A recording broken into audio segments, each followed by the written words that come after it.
All right, guys, I just wanted to come on for a few minutes. I don't want to take up too much time on this topic, but I definitely want to talk about it.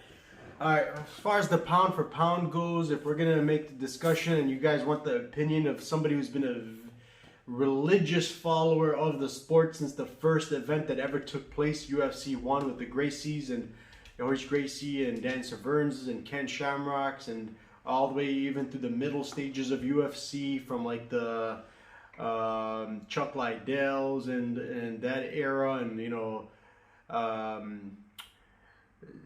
when there was even, it was transitioning from no rules and no rounds and no breaks and no gloves until the present day. I've never missed an event or a topic or just I follow the politics, the affairs, the fighters, the managers. I'm just a big fan of the sport. I also got involved with the sport, so I think my opinion holds some water, and I have a leg to stand on when it comes to this topic of who's pound for pound. All right, I definitely if I have to go with the top three, and I'll explain the reasons, we got to have GSP in top three, John Jones and Khabib. But let me explain. I have no bias. I'm a fan of the sport. I love the art behind it. I'm more of a fan of the styles and just the fights themselves more than the fighters. So I'll talk about the fights from, let's say, like a Rory McDonald and a Robbie Lawler fight, more than the Robbie Lawler or the Rory McDonald behind the fight. So I specifically will mention styles that I'm more biased over than a fighter. I'm not big on like personalities. This isn't the WWE or WWF or whatever it's called. So that's not what I'm into. So for that reason, I think my opinion definitely holds more than the average casual fan's opinion. Here's what I'm going to tell you guys, okay? Khabib. The difference with him and many of the others that are in this conversation, in this of who's the GOAT, greatest of all time, he does things that puts him in a level near nobody else. The style that he comes with, the pressure he uses it with, makes him uncomparable to anybody else. John Jones, his record on paper is impressive. How many times has he defended? But if you're not gonna look at that, then if you're gonna compare who's the greatest of all time by the numbers, and you have to look at how many years, how many fights, with the level of competition, as far as how advanced was their level of competition, what level, like, and I'm not talking about name value, who's the best, I'm talking about styles and matchups, and like, we don't know who was cherry picking their fights. We don't know who matchups were easier than the other. All we could know for sure is the skill behind the fighter. Forget everything else, because in different times and different managers and different weight classes, different divisions, different time, everything can determine how many times somebody defended. Like, because of injuries and weight cutting, which we're going to talk about as well, Khabib can't be in the same conversation as far as how many times he defended his title. But if you put 50 people to defend it against versus 50 people to defend it against for Jones and Khabib's going to get to those 50 people way easier and better and classier and quicker and nicer looking than John Jones could. John Jones got some sharp elbows, whatever, but nothing makes him stand out more. I mean, he's a physical specimen, and he's got like a crazy reach advantage. He comes from a family of athletes. Like, he's got that. Now, Khabib doesn't have that advantage over other.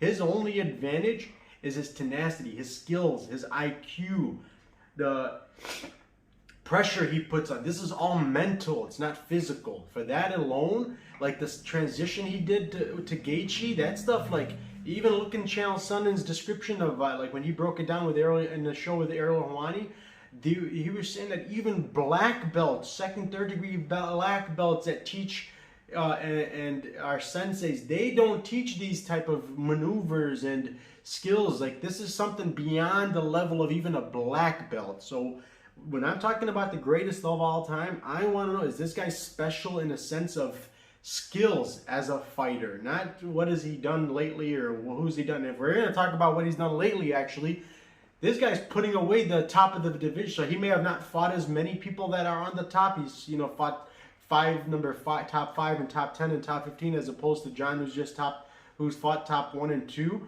But who's to say that the top 5 and 10 in his division are not better than the top 2 skill-wise? So that argument that John came out with on video today when he posted saying that you guys are crazy for thinking he's on the same level, or that I should lose my position. He's crazy for thinking that any of that stuff he used as an argument should even matter. That's irrelevant. It's neither here or there. Sorry, John. I love watching your fights. I'm a fan of yours as well, but that's not a leg to stand. That's not a leg to stand on when you're making an argument. I want to talk about, could you submit someone? Can you decisively beat someone the way he's been walking through the best of the best? Now, for you to say he's not fought the same level, Justin Gaethje put out a guy who was on a 12-fight win streak. He beat Tony Ferguson that nobody was even coming close to putting away. He put him away. They had to stop the fight. You know, and then to say that Khabib doesn't fight levels of competition as you, who have you beat decisively that fast that was annihilating the best of the best behind him or next to him? Nobody. You came to close decisions that a lot of people would argue that if you weren't a champion that was holding a belt, would have got away with those W's. So really, if there's an asterisk that's not to do with hit and runs and the drug uses and PEDs and pictograms, forgetting all those asterisks, how about the biggest one as far as when a fighter, because I don't think about all those. I mean, yeah, to a lot of people that'll definitely put a dent in your image and in your credibility when you're talking about the pound for pound of all and the greatest of all time. But more importantly, we watched those fights. We know who won those rounds. Dominic Reyes won more rounds than you. He got more significant strikes. He controlled, he pushed it, the pace, controlled the movements and everything like that. That was his fight. Any other two fighters in the ring that day, the fight would have gone in the direction to the decision would have gone towards whoever, was the Reyes of that fight. Unfortunately, I hate to say it, the system is flawed, man. I mean, it happened in boxing for so long, and it still happens in boxing, I think, until present day. And it never used to be this way in UFC, but as you know, UFC has become the new boxing as far as popularity. Now this is what we're dealing with, unfortunately. So, but anyways, pound for pound, as far as my opinion, and I think any other fighters' opinions, if you asked for just fighters and hardcore fans, they're going to have to go with the Khabib.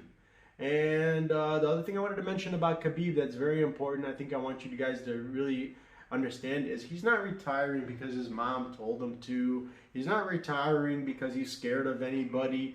Khabib's worst nightmare has been his weight cut. And because of his height, his reach, his natural, size, he cannot go and be as dominant and be talked about as the greatest of all time in the division above that, above where he is, because he's got to fight the GSPs, he's got to fight the Usmans, he's got to fight the Kobe Covingtons and Askrens, and like these guys are walking around at 230, 220. They could be light heavyweights or heavyweights, and he's going to be at a big disadvantage, but so he's kind of stuck in between those classes. That's why the reason he's retiring, I'm going to tell you this now, it's for a fact. Number one, he's made so much money. I mean, look at his last purse, $6,090,000. So over $6 million was just his purse money, not his pay-per-view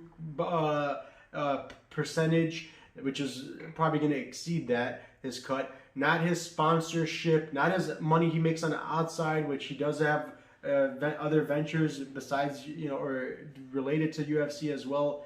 But he's getting revenue from outside the company as well. But besides the fact that he's already made so much money, do you remember what happened to Khabib when he had to pull out of the Ferguson fight one time, the day before the fight was going to start? He ended up in the hospital from kidney failure. He almost died that day. Khabib's never been in trouble in one round of his life. Besides, maybe he lost a round to Conor, but he wasn't in trouble. He just got outpointed or something. But His worst enemy is his weight cuts, man. This guy's got to come down like 60 pounds to make that fight. Now, a guy who doesn't need to fight for money, doesn't need to fight for legacy, now that he's been made number one, what reasons would he have to fight anymore and risk his life? He's risking his life every time he comes on. This is going to take a long-term effect, even if it doesn't kill him. There's doctors and people that are in his ears, his family telling him, listen, is it worth it? Look what happened to you when you had to cut weight every single time. And as he's getting older, it's becoming more difficult for him. His metabolism's not going to be the same. And it just, did you see him on the scales have you ever seen Khabib's reaction the way it was this last time on the scale? He almost did a cartwheel when the guy said 150 or whatever it was on the scale, 155. He did this with his hands, thank you God. And you know, I've never seen him that relieved. And you know, he knows that this is not going to get any easier at his age, especially. So that's the reason he's retiring. I want you guys all to know that he's not coming back. His weight, unless he goes to another weight class for maybe like a super fight that has nothing to do with rankings, nothing to do with the belts, for a good reason, or he doesn't have to put himself in danger, he's not ever coming back to that weight class again. All right, guys, thank you for your time. I look forward to hearing about your opinions on this, and I hope to see you guys making a lot of money off my bets. Here's another free parlay, okay? I told you I'd be giving you guys free parlays out of all my videos. Because I am the parlay king, I got to live up to it. Chi-Town's finest, making you money every single week off of his parlays. Last week, remember, $800. We cashed in a total of $6,520 off of one casino. And then $240, we cashed in $1,900 at another casino. So $6,500 plus $1,900 is $7,400. I'm sorry, $8,400 off of a total of $1,000, a little under $1,000, like $900 and something dollars, got us close to $9,000. So you do the math on the percentage that I'm making my customers. $100 will get you $1,000. $1,000 will get you $10,000. Go look at my previous videos, lock in those bets. The new parlay of the week I want to give you guys, we're going to go with Courtney Casey. We're going to put her together with Uriah Hall and Yanez. He's going to beat Rodriguez. Yanez is a very impressive guy. It's going to be a mismatch on the feet, and he's never been knocked out. His opponent's only got 4 fights under his 4 wins under his belt. It's going to look like the Justin Gaethje and Tony Ferguson fight. He's going to just tear him apart. They're probably going to have to stop the fight after 2 or 3 rounds if he's not out cold in the first round. Anyways, thank you guys. So here's my 3-piece parlay for the video. Casey Courtney, she's going to take over that fight, maybe an early submission, beating Priscilla, who's only 1-3, got 1 win, and that win was actually very foolish on her opponent for trying to trade with her. Punches that, if she just had a little bit of a better IQ, her opponent would have won and she would have no wins. You've seen what Shevchenko, the champ, did to her. It was terrible. Show of a performance that night. So I'm definitely going to fade her. So we got Casey Courtney, Uriah Hall, who's fighting against, unfortunately, a guy who should have been retired, washed up, not even a shell of his shell anymore, of Anderson Silva, who hasn't had a win since 12 years ago, it feels like, or since Stephan Bonner is his last actual real win. Anyway, so we got Uriah Hall, we got Casey Courtney, and we got Yanez. Those 3 are going to be an easy parlay lock. Good luck, guys. Let me know how it goes.